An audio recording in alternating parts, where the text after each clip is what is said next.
Do you know the best way to build a strong mind as a man? What? Build a strong body. I agree. It's hard to have a strong mind without a strong body. You got to work me out, bro. I've been waiting on you to get me in the gym. Yeah. What? How long does it take to get into a routine? Just a month?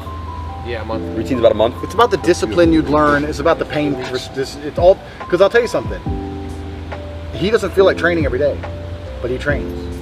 It's not about feeling like doing it.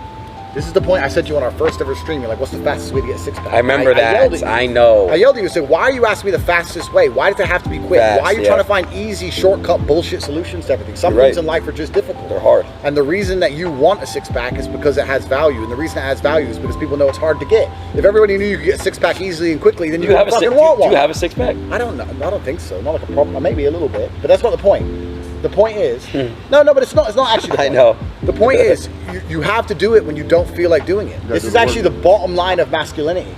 The bottom line of masculinity, even not just in the gym, in nearly any realm of human endeavor, is as a man, good men or capable men do things they don't feel like doing anyway. They just do them.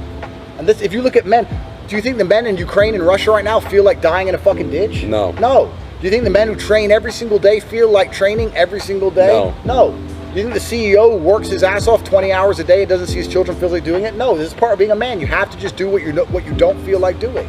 The men who only do what they feel like doing aren't competitive. They're women. Women do what they feel like doing. Yeah, it's true. That's it. Men do what they're supposed to do. I don't feel like working every day, but there's work to do. The idea that men don't feel emotions is incorrect. We feel emotions. I would actually argue we feel emotions with certain emotions stronger than women. I would argue that we feel heartbreak stronger than women. I would argue we feel anger like a woman could never understand. I would argue we are extremely emotional. Rage, pure rage. But it's feedback. So when you get the feedback, it's all about how you internalize it and how you process it, right? It's having, stoicism's not feeling emotions. It's feeling the emotion and going, okay, why is this happening? How much does this really matter? What's the most intelligent move on the chessboard? Chess is a fantastic game because in the game of chess, there's no luck. If you lose, no matter how well you play, if you lose, at some point you made a mistake. Even if it's the most minor mistake, you made a mistake. So you learn to understand that no matter what happens to you, if you lose a scenario, you made a mistake. Maybe it's a tiny one, maybe it was 2 years ago, whatever, but you made a mistake. And you learn absolute and utter accountability for yourself. And that mentality is extremely powerful to apply to all things in life. The position I'm in now as the most hated man in the world, although I agree and I truly believe it's unfair, I still take complete responsibility for. I'm not going to sit here and say, I'm telling you why it happened when I talk about TikTok, YouTube shorts, but I'm not going to blame them. Absolutely. They're a company making money and they're monetizing the best they can. Fantastic. All of this is my fault. But the Bugatti on my drive is my fault. And the yacht is my fault. The private jet's my fault. So it's all my fault. So I take the good with the bad. I take all responsibility for absolutely everything, including if a woman leaves me, if a woman stays, if I end up heartbroken, if I end up filled with rage, I take responsibility for that. If something happens to me that makes me enraged, I will take responsibility. Why has this happened to me? Why do I feel this way? How did I end up in this position? You should be happy if you're not crying or paralyzed in silence due to the absolute magnitude of a detrimental circumstance or the absolute magnitude of a negative event, then you are a version of happy. So I am always happy is the short answer. I don't believe in not being happy. I don't believe in not saying to myself I'm happy. I'm always a version of happy. And this idea of chasing happiness and always being concerned and preoccupied with how happy you are is actually the biggest mistake that a lot of people make, I think, in the world today.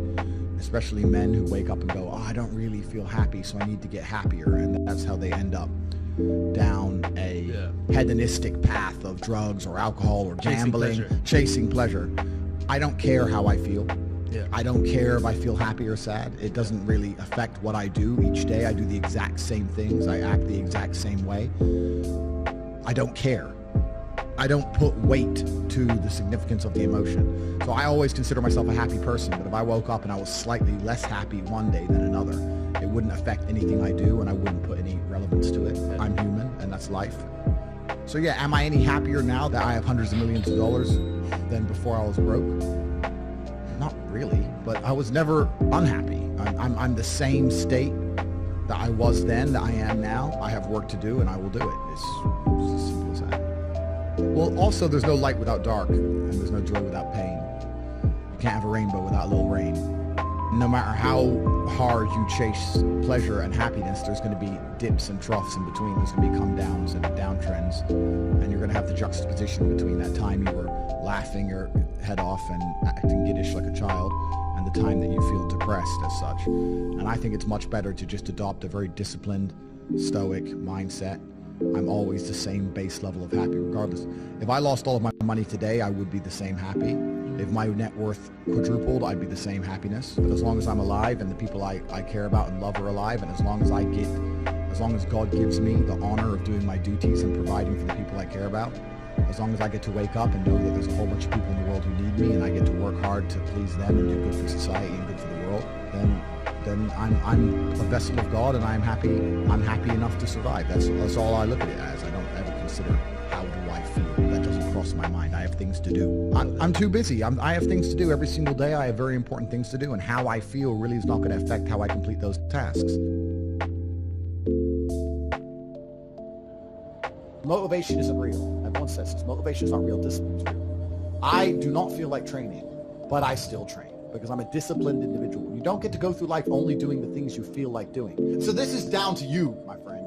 And listen, you may feel fired up for 10 minutes after this little talk, but you're not going to feel fired up forever. You need to put systems in place. You need to get discipline. You need to get an atmosphere of people around you who are going to keep you accountable and not make it easy for you to continue to be a f***ing nobody. And then you're going to fix your life. Otherwise, you're going to stay nobody. You're tired. You don't want to work. You want to go to sleep and just relax. You do it anyway.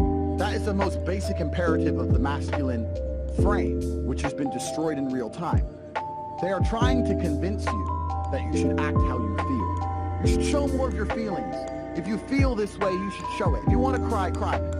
What I'm saying is the reason they're trying to bring out emotionality in you is because of exactly what Myron said. Most of the time, you don't feel like doing the things you're supposed to do. But the true masculine frame throughout history was doing the things they didn't want to do, but they knew they had to do because they had honor and duty. That's what honor and duty means. Do you think the men on the Titanic wanted to stay on the fucking Titanic? No, we're men. We have to stay. We're scared, but we must. It's our duty to let the women and children on the lifeboats. This is masculine duty. A good man controls himself. I have absolute self-control. Emotional control is absolutely and utterly important as a man. I'm saying that you need to understand as a man, there are certain principles under which you act, regardless of how you feel. I can wake up in a terrible mood. I can wake up sad. I can ache. I can have a busy day, stressed, etc. I will complete the same tasks as if I woke up in a fantastic mood. I'll do the same things because how I feel has no bearing on the things I'm going to do in my day because I have duty to myself and to my bloodline. Because you think there's something wrong with you. You go, I lack motivation. I don't have the motivation to go to the gym. Well, here's the newsflash. Neither did I. And I still did it. So now what are you going to say? Now you have no excuse, right? Oh, you're scared to get in the ring. So was I. Still did it. Scared to get in the cage. So was I. I still did it. Being a man isn't about not feeling things. It's about acting the way you're supposed to act regardless of how you feel. We act. We're men of action. We get things done. That's how the world got built. All of it. All the men who built the skyscrapers felt scared and did it anyway. You need to become a man of action. Stop worrying about how you feel and stop worrying about what you're supposed to be doing. How about that? I've always been disciplined myself because I've always lived a disciplined life. I lived in a disciplined household. Like there was no such thing as I don't want to. So even now if I wake up and I don't want to do something, I don't need someone to tell me to do it because I'll do it anyway. I mean, who wants to run a marathon? Nobody.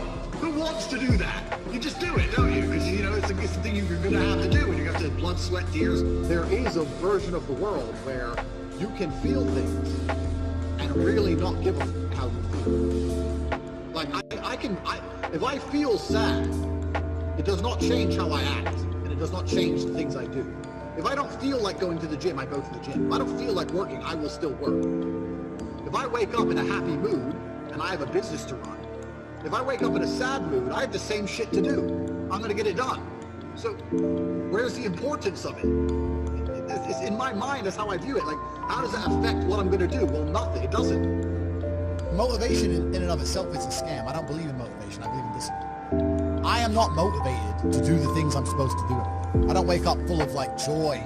I have to go to the gym, or that I have to work, or I deal with crap. I don't feel motivated to do them. I'm disciplined. I do them regardless of how I feel.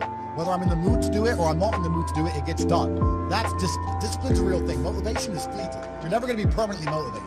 If you're the kind of person who can only try hard at something he enjoys, then you're going to fail. If you truly want to win, you can't only want to win when you're happy. You can't only want to win when you're motivated. You're competing against men like me who will perform even when it's raining, not only when the sun is shining. If you're going to be the kind of person who can only do it in one of those scenarios, you are going to lose. You must be prepared to perform all of the time.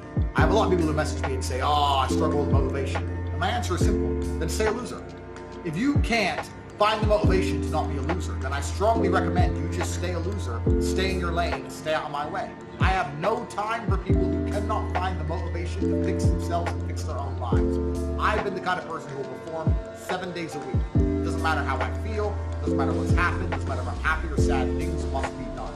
And this is the mindset you need to adopt if you want to be a winner. I think a man should have absolutely no interest in whether he's actually happy or not. If I wake up and I'm unhappy, I will do the exact same things as if I am happy. I will go to the gym the same. I will work the same. How I feel has no impact on how I live my life. I don't think happiness as an index is a healthy view for a man to have on life success. If you're waking up and going, oh, am I happy, am I not? You're looking at life wrong. I think as a man, if you put happiness if you move it down the scale, right, and you start looking at, am I successful? Am I competent? You know, am I achieving things? Am I respected? If you start to look at these indicators of your life, you're going to end up being happier without actually analyzing if you're happy or not. You have to just work. At some point you have to bite the bullet and just work. Working harder is never going to not help.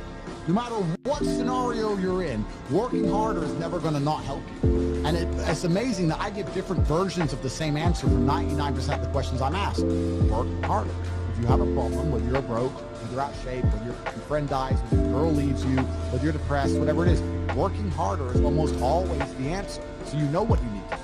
You need to do it. And what's amazing, again, is kind of like the antidote. If you take the antidote before the poison, then you never get sick in the first place. If you're always working as hard as possible, you're always working your ass off and trying to be the best version of yourself every single day, then you never get sick in the first place. You're already working, you're already taking the antidote, so things can't attach to you, they can't get hold of you. Working hard is the antidote to everything, so why don't you just do it in advance? Why don't your life just become work, like mine? Why don't you just dedicate yourself to a cause and get up and do what you're supposed to do every single day? I can't stand quitters. So if you're the kind of person who's gonna quit because it's hard, I don't even want your energy around me, right? You need the people who don't quit. I don't quit. Every single facet of my life is testament to the fact that I don't quit. I didn't quit. So that's the difference. When it was hard, I did it anyway. That's who I've always been. And if you don't have that kind of tenacity, you're never going to be anything. So I'm indefatigable. I do not give up. I do not get tired. I do not quit. That's what they want. That's what the enemy wants from me. They want to try and win a war of attrition. They want to wear me down and hope I quit and give up. I am not that guy. I'm not that guy. I'm the guy who keeps going. And if you're truly indefatigable in life, and perspicacious, that's my favorite saying, the one I say all the time, unmatched perspicacity coupled with sheer indefatigability makes me a feared opponent in any realm of human endeavor, is absolutely and utterly true. If you pay attention to the things that are happening around you and you do not quit, you will be a dangerous opponent in any realm of human endeavor. It doesn't matter what you try and do. I'm a man who lives true to God and says what he means and means what he says, and I know the things I say are good for society and good for the world. I didn't put a fucking magic spell on anybody. The reason people listen to me is because they like what I say and they know that I'm telling the truth. That's the reason I am here, and I'm going to continue to do that. And there's nothing anybody can